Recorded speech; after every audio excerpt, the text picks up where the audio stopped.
चंपा एक छोटी सी प्यारी सी बच्ची थी जो विजयनगर में अपने माँ पिताजी के साथ रहती थी। लेकिन उसका सबसे अच्छा दोस्त उसका चूहा मिनी था, जिसके साथ वो दिन भर खेला करती थी।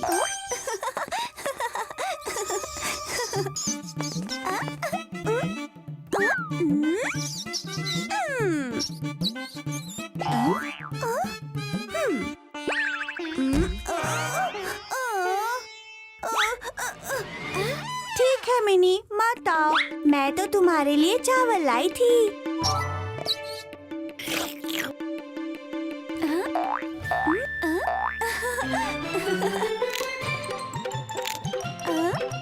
चंपा, छुप जाओ मिनी, छुप जाओ। ओ चंपा, हो गया खिला के? अरे बस इसी को खिलाती रहोगी या घर में भी कुछ खाने का इंतजाम करोगी? जाओ और सूखी लकड़ियाँ ले आओ, तभी खाना बनेगा। मैं अब भी गई और अब भी आई। और हाँ, आज मैं और मिनी खीर खाएंगे।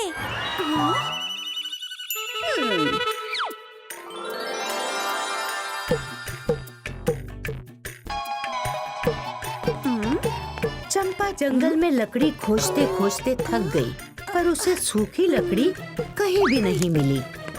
कहाँ से लाऊं सूखी लकड़ियाँ? चंपा इतनी थक चुकी थी कि बैठते ही उसकी आंख लग गई। और फिर जो उसके साथ हुआ वो तो उसने कभी सोचा भी नहीं था। चंपा, चंपा, मैं तुम्ही से बात कर रही हूँ। तुम बोल कैसे सकती हो? क्योंकि तुम मुझे सुन सकती हो। अगर मैं सूखी होती तो तुम्हारे काम आ सकती थी, पर मेरे चारों ओर इतनी बड़ी बड़ी झाड़ियाँ और पेड़ हैं कि सूरज की एक भी किरण मुझ तक नहीं पहुँचती। फिर मैं कैसे सूखूं बताओ?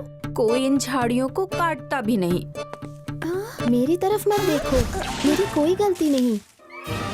ये देखो, मैं तो खुद गीली हूँ क्योंकि मुझ तक भी सूरज की किरणें नहीं पहुँचती।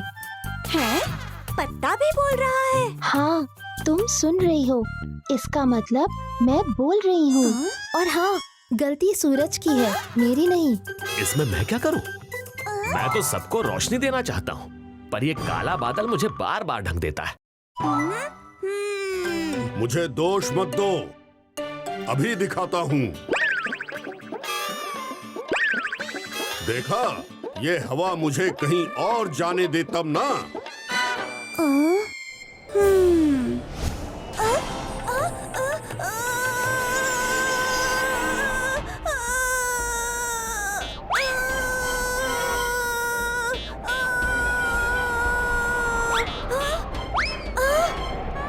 ओहो, अब इसमें मैं क्या करूं? सामने ये ऊंचा महल देख रहे हो? इसका द्वार तो हमेशा बंद ही रहता है। फिर बताओ, मैं उस पार कैसे जाऊं? सबकी बात सुनने के बाद चंपा को लगा कि ये सब परेशानी राजमहल के द्वार के कारण हो रही है। इसीलिए वो सीधे राजमहल जाके महारानी से मिली। तो तुम जानना चाहती हो कि मैं द्वार बंद क्यों रखती हूँ? उस तोते को देख रही हो? वो मुझे इतनी अच्छी अच्छी कहानियाँ सुनाता है कि मैं नहीं चाहती कि द्वार खुलने से उस पे कोई बाधा पड़े। तो तुम हो सारी समस्या की जड़। नहीं नहीं नहीं, मैं तो खुद समस्या से भाग के यहाँ आया हूँ। जंगल के तालाब का मालिक बार बार मेरे घोंसले को पानी में डुबाने की धमकी देता रहता था। चंपा जहाँ भी जाती उसे एक नई समस्या के बारे में पता चलता, पर उसने भी ठान लिया था कि वो सबकी समस्या दूर करके ही रहेगी, चाहे उसे जंगल जाना पड़े। और ये सोच वो तोते के बताए पते पर पहुंच गई। तो तोता यहाँ रहता था, इसी तालाब से ये सारी समस्या शुरू हुई है।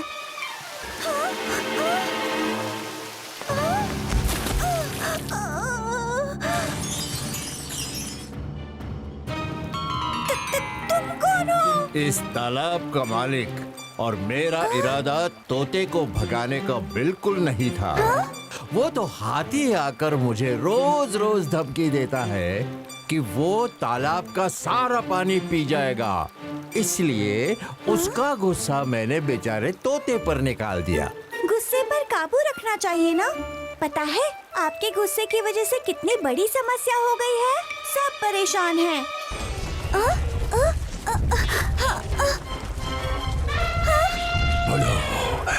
बोलो, डेफ्लू। आज तो मैं तुमसे अपना पीछा छुड़ा कर रहूंगा। रुको! आप इस तालाब का सारा पानी पी जाएंगे तो बाकी जानवर क्या पिएंगे? तो क्या करूं बताओ? ये सांप मेरे पूंछ पर बैठ के मुझे डसने की धमकी देता है।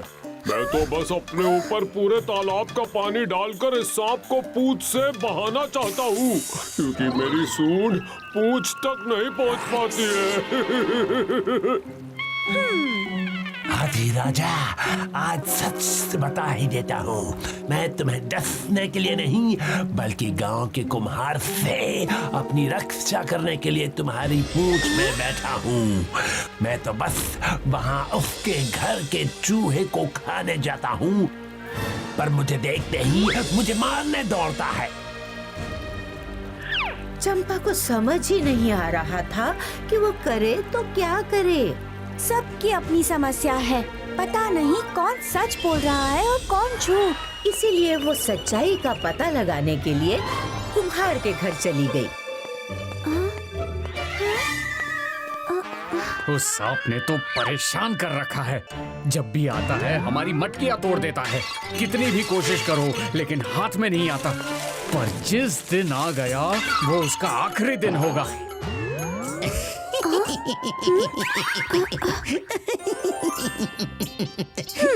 तुम क्यों हंस रहे हो?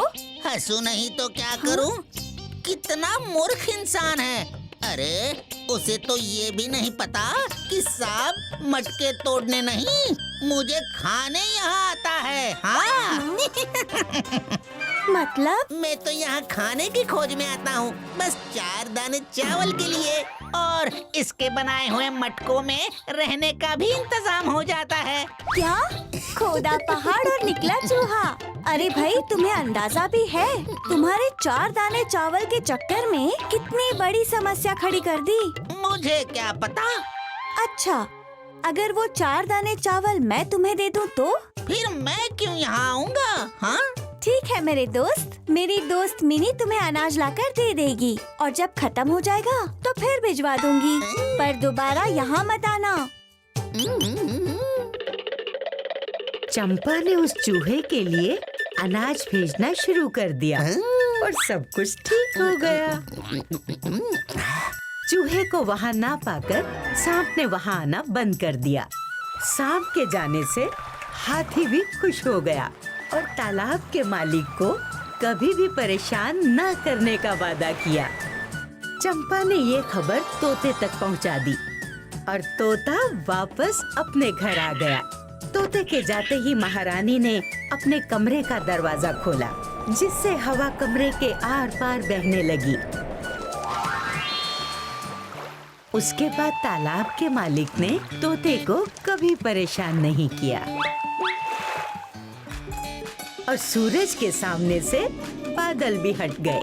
अब सूरज की किरणें सीधे झाड़ियों पर पड़ने लगी, जिससे जल्दी ही वो सूख गई और फिर वहाँ रखी गीली लकड़ियाँ भी सूख गईं।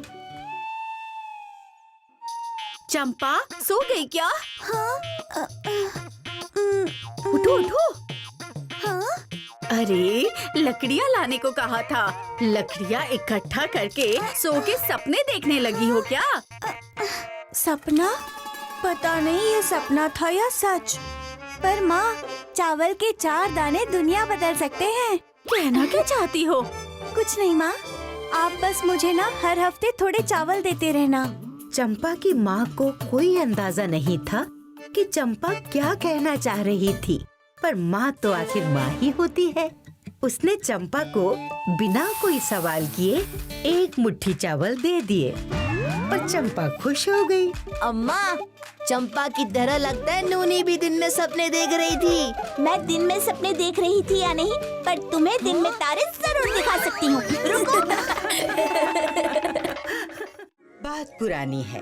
विजयनगर में भास्कर नाम का एक व्यापारी अपने व्यापार के लिए आया करता था, लेकिन इस बार उसकी गाड़ी में फलों, अनाजों और दूसरे सामानों के साथ कुछ और भी था, और वो था उसका गोल मटोल बेटा भानु वर्मा।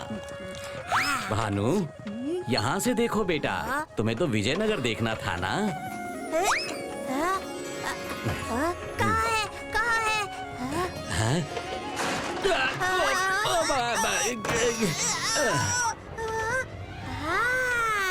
कितना सुंदर नगर है बाबा।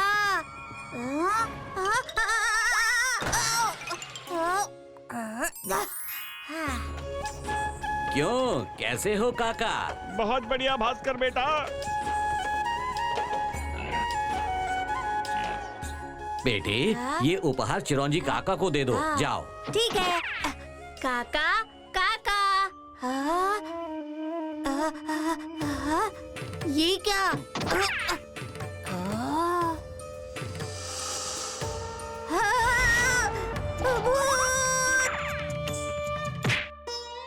भूत, भूत, बचाओ, बचाओ। अरे मैं तो बताना ही भूल गई। भास्कर का दोस्त चिरौंजी रुई, कपास और ऊन का व्यापारी था। चिरौंजी काका। अरे इस बार तो मेरे छोटे व्यापारी मित्र भी आए हैं।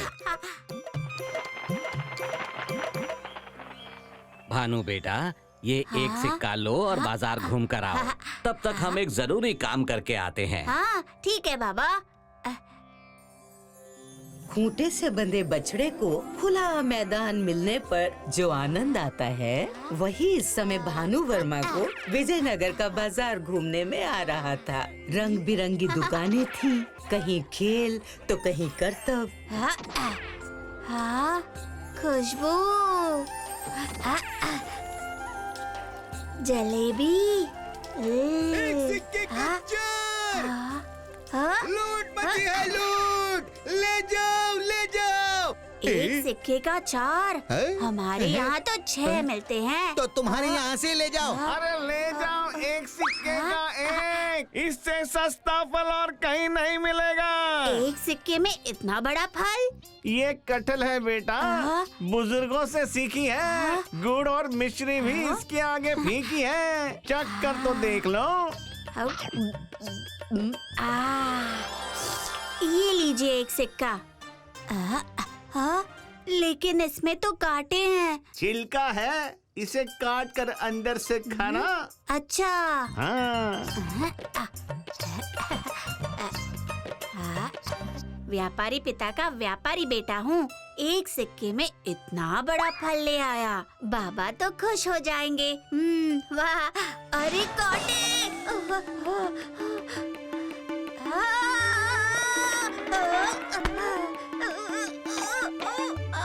नहीं नहीं नहीं, गिर जाएगा, गिर जाएगा।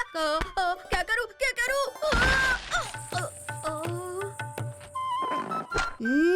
वाह, गुड़ और मिश्री तो क्या, इसके आगे तो शहद भी फीका है।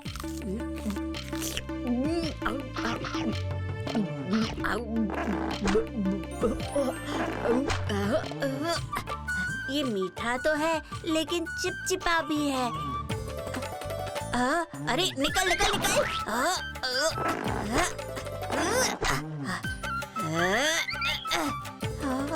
अरे ये तो कपड़ों को भी चिपक रहा है।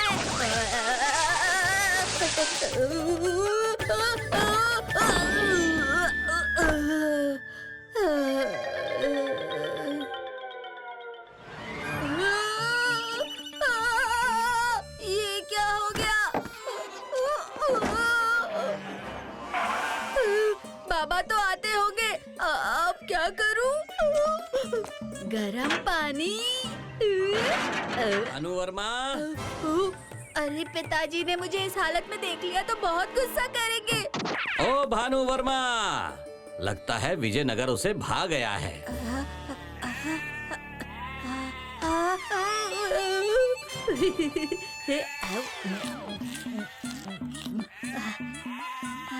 जब तक हम राजमहल से लौट कर आएंगे तब तक वो भी आ जाएगा। तो फिर चलो हाथ मुंह धोकर चलते हैं।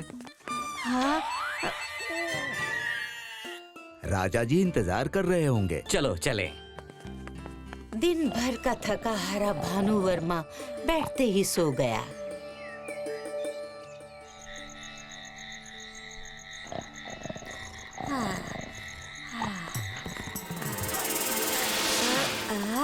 चुंगी, लगता है कोई नहीं है यहाँ।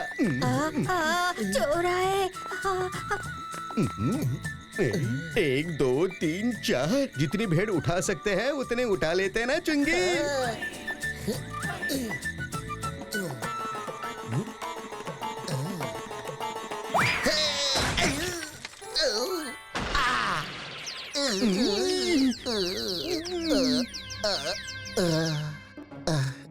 मूंगी देख, कितनी गुलूली ताजी भेड़। हाँ, 4 के बराबर 1 है। शोर किया तो लोग आएंगे, बाबा को भी बुलाएंगे। नहीं नहीं, चुप रहने में ही भलाई है।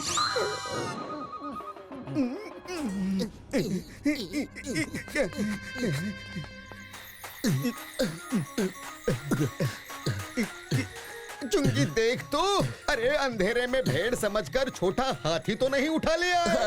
कमर टूट गई है इसकी वजह से।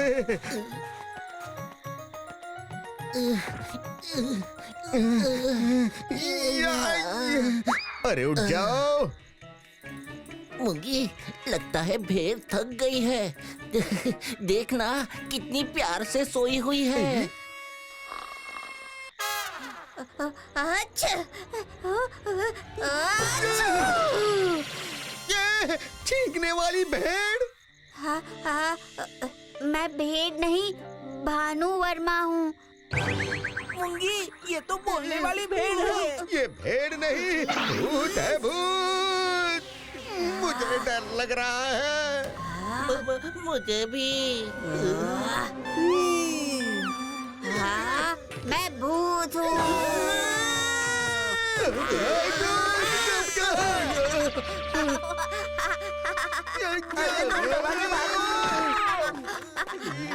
अब क्या करें?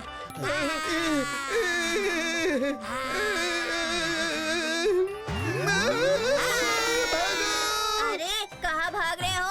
मुझसे नहीं मिलना। अरे मिलकर तो जाओ। अरे ये तो भानु वर्मा की आवाज है। भानु वर्मा, ये क्या हुलिया बनाया है? पिताजी, आप मैंने कुछ नहीं किया। ये सब कपटी कटहल ने किया है। अगर हाथों में तेल लगाया होता तो कटहल नहीं चिपकता। लेकिन कोई बात नहीं, सीख तो मिली। इसमें क्या है बाबा? बेटा, ये राजा विद्याधर जी ने उपहार दिया है। इसमें क्या है? यहाँ भी कपटी कटहल। मुझे और किसी मुसीबत में नहीं फंसना।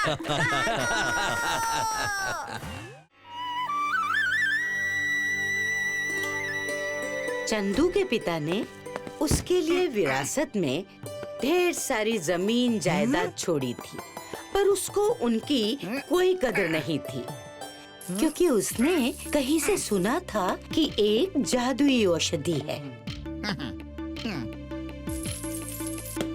तो वो दिन रात उसी औषधि को बनाने के चक्कर में लगा रहता था।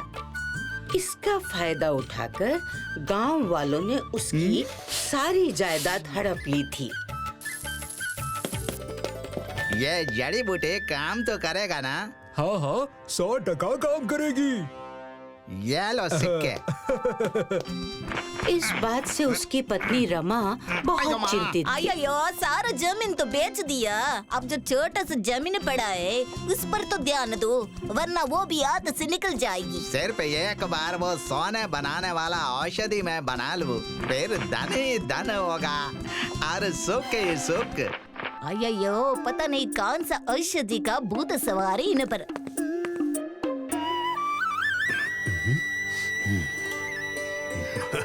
भिक्षाम देही, भिक्षाम देही। प्रणाम महाराज। आइए महाराज, आइए विराजिए।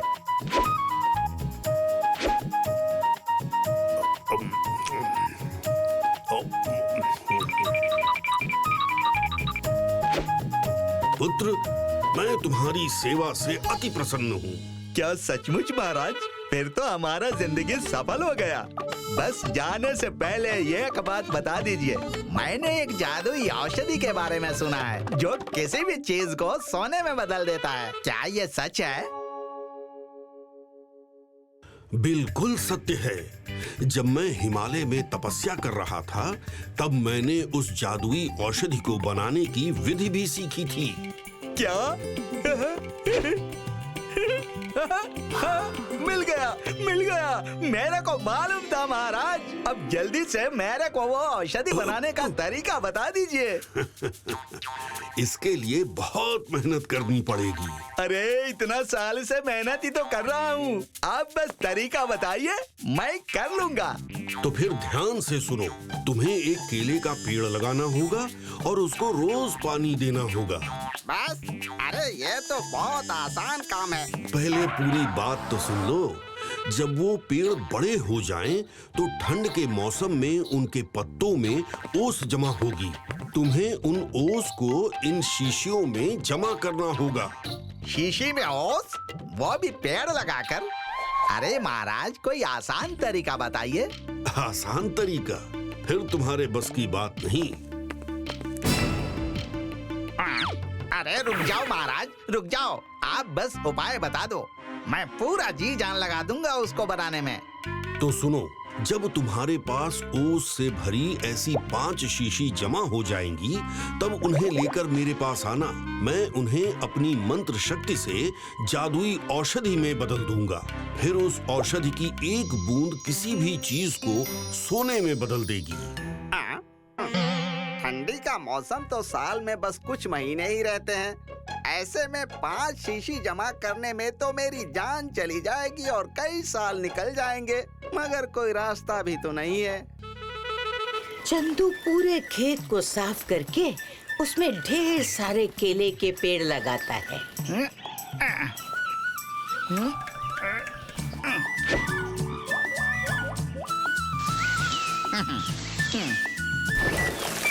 और दिन रात उनकी देखभाल अच्छे से करता है, चाहे आंधी आए या तूफान। और आखिर में उसकी मेहनत रंग लाती है और पेड़ों में ढेर सारे केले लगते हैं। आइए, आपका मेहनत का फल देखो कितना सारा है। अब घर में चारों तरफ सोना ही सोना होगा। सोना? पर केले से सोने का क्या लेना देना? केला? अरे बेवकूफ, मैं केले का नहीं, केले के पत्तों में जमा ओस की बात कर रहा हूँ। इससे ही तो वो सोना बनाने वाली औषधि बनेगी, ऐसा वो साधु महाराज ने कहा है। आया, ये सब तुमने केले के लिए नहीं, ओस के लिए किया। अब तुमको जा करना है करो। पहले मेरे को ये केले ला कर दो, ताकि मैं बाजार में जाकर बेच सकूं।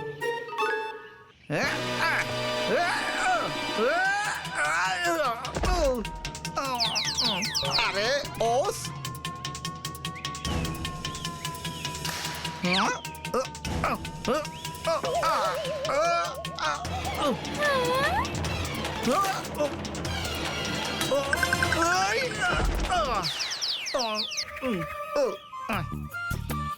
तुम्हारे चक्कर में नुकसान हो गया। अब पहले मेरे को ओस जमा करने दो।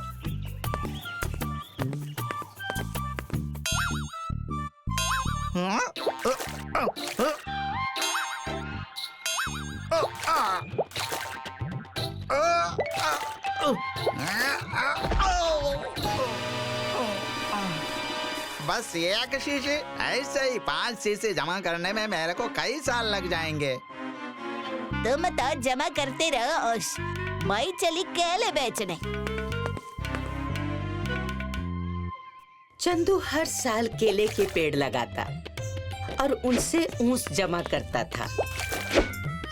इधर रमा पेड़ में लगे केलों को बाजार में बेच आया करती। देखते देखते 5 साल बीत गए और आखिरकार चंदू ने 5 बोतलें ओस जमा कर लिए। अरे वाह, मैंने कर दिया, आखिर मैंने कर दिखाया। महाराज देखिए देखिए, ये रहे पूरे 5 सीसीओस। अब जल्दी से अपने मंत्र से इसको जादुई औषधि बना दीजिए महाराज।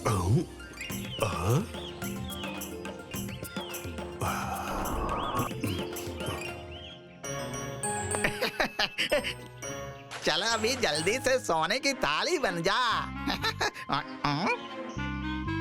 और डालता हूँ। हाँ, ये हो क्यों नहीं रहा? सोने का पत्ता बन जा।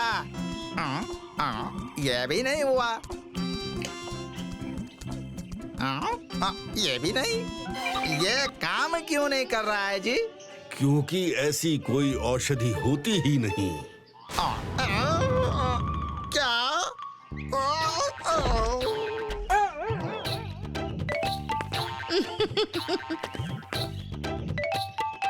ये तो धोखा है महाराज। आपने हमारे 5 साल बर्बाद कर दिए। अरे रमा, तुम यहाँ? और ये क्या है? इतने सारे सोने के सिक्के? यही वो सोना है जिसके लिए पिछले 5 सालों से तुम लगातार मेहनत कर रहे थे। मतलब जब तुम खेती करके केले के पेड़ उगा रहे थे, रमा उनमें लगे केलों को बाजार में बेच आया करती थी और धीरे धीरे उसी से इसने इतने सिक्के जमा कर लिए। यही तो है तुम्हारा वो सोना, और ये किसी औषधि से नहीं, तुम्हारे परिश्रम से जमा हुए हैं। पर यह बात आपने मुझे पहले क्यों नहीं बताई? अगर पहले बता देता तो तुम ये सब करते ही नहीं। हमें क्षमा कर दीजिए महाराज। हमारी समझ में आ गया कि मेहनत ही असली जादुई औषधि है। उस दिन के बाद चंदू खूब मेहनत करता और बिना समझे बूझे किसी की बात पर भी भरोसा नहीं करता था। विजयनगर में उडांका नाम का एक व्यक्ति रहता था। तो हर व्यक्ति की कोई न कोई पहचान होती है। वैसे ही उडांका की पहचान थी उसकी कंजूसी। वो इतना कंजूस था कि अपनी चप्पल भी हाथ में लेके चलता था। मजा आ गया पाई पाई जोड़ के। क्या भव्य शादी थी, क्या स्वादिष्ट भोजन, क्या नारियल बर्फी। ओए होए होए, मैंने आज तक ऐसी बर्फी नहीं खाई पाई पाई जोड़ के। तुमने ऐसी बर्फी नहीं खाई? और मैंने तो तुम कंजूस से शादी करने के बाद बर्फी नहीं खाई। अरे भगवान, अगली दावत तो होने दो तुम्हारे लिए भी रख लाऊंगा, मगर पता नहीं अगली दावत होगी कब। अगली दावत क्या? अगर तुम नारियल लाओ तो मैं अभी बनाई देती हूँ, मगर तुम्हारे सामने नारियल लाने को कहा तो भैंस के आगे बीन बजाने जैसा है, क्योंकि पाई पाई जोड़ने के चक्कर में खुद तो पादुका हाथ में उठाए घूमते हो।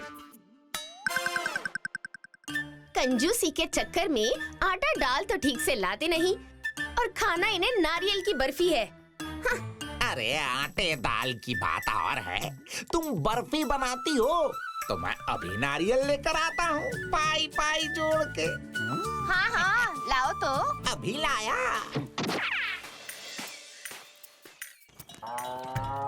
नारियल ले लो, नारियल, नारियल ले लो, नारियल। भैया कितने के दिए? हर एक नारियल मात्र 5 सिक्के के। 5 सिक्के? 5 सिक्के तो केवल पोल पे लग जानी आती। अरे थोड़ा तो कम कर लो पाई पाई जोड़ के।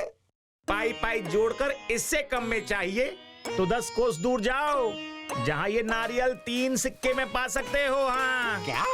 5 सिक्के का नारियल सिर्फ 3 सिक्के में? हाँ।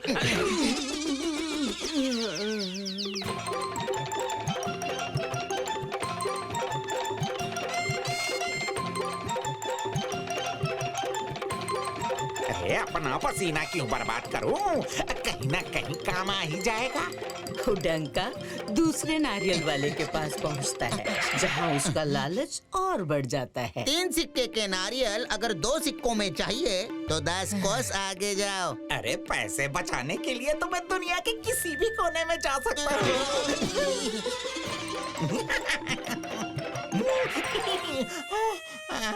कोई सवारी मिल जाती तो। वाह, मिल गई।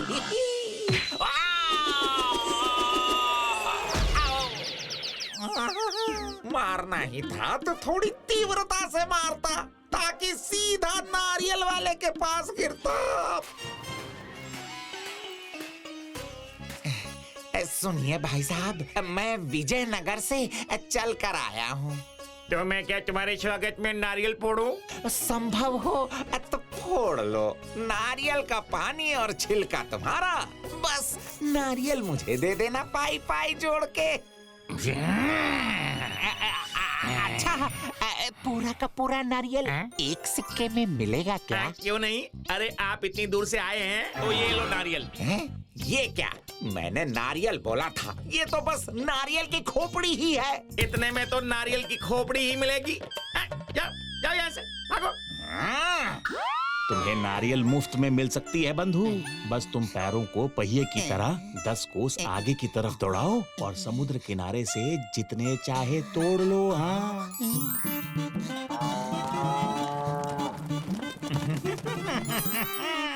अरे वाह!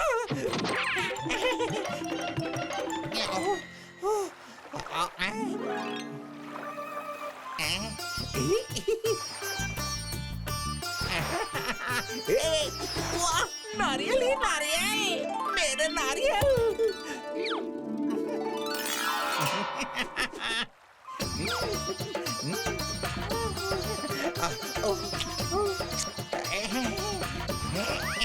अरे निकाल।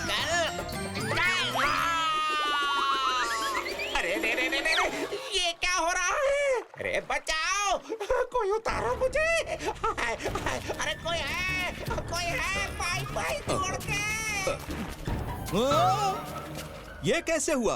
अरे कैसे और क्यों सब बताऊंगा, तुम बस नीचे उतारने में मेरी सहायता करो। मैं कैसे सहायता कर सकता हूँ? अरे इतना बड़ा हाथी साथ में है, मगर इतना सा दिमाग नहीं लगा सकते पाई पाई जोड़ के। अपने हाथी पर खड़े होकर बस मेरे पैर को पकड़ो, मैं उतर जाऊंगा, ठीक है? ओहो हो, इसमें तो बहुत समय लगेगा और मैं तनिक शीघ्रता में हूँ। मगर हाँ, अगर तुम मुझे 1 सिक्के के 100 सिक्के दे दो तो मैं 100 सिक्के? मैं पाई पाई बचाने के लिए यहाँ तक आ गया और तुम्हें मैं 1 सिक्के के 100 सिक्के दे दूं? अरे नहीं, कोई जबरदस्ती नहीं है। आप आराम से लटके लटके विचार कर लीजिए, मैं चलता हूँ। अरे रुको भाई, मैं दूंगा, अवश्य दूंगा। तुम बस मुझे नीचे उतारो।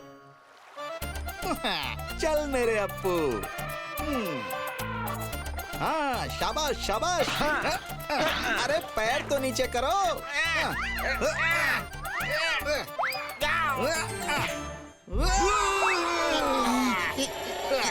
अरे अप्पू, कहाँ जा रहे हो?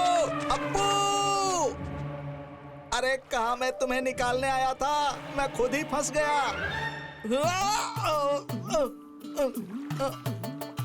अब किसको बुलाऊं? यहाँ तो कोई दिख भी नहीं रहा है। बचाओ! इधर! यहाँ तुम ही हो जो नीचे उतारने में सहायता कर सकते हो। हाँ, क्यों नहीं? बस इसके एक सिक्के के 1000 सिक्के लगेंगे। क्या? 1000 सिक्के?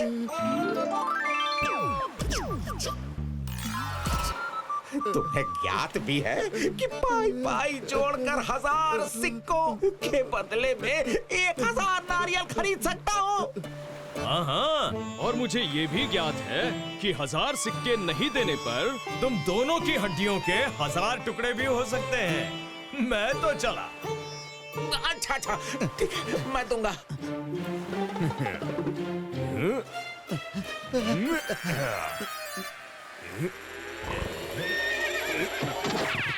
इसे भी अभी ही कर्तव्य दिखाना था। अरे मेरे हाथ तो फिसल रहे हैं।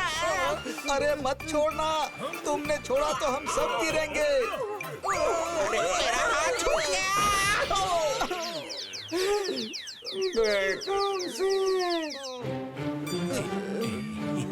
मेरे सिक्के। अरे सुनती हो?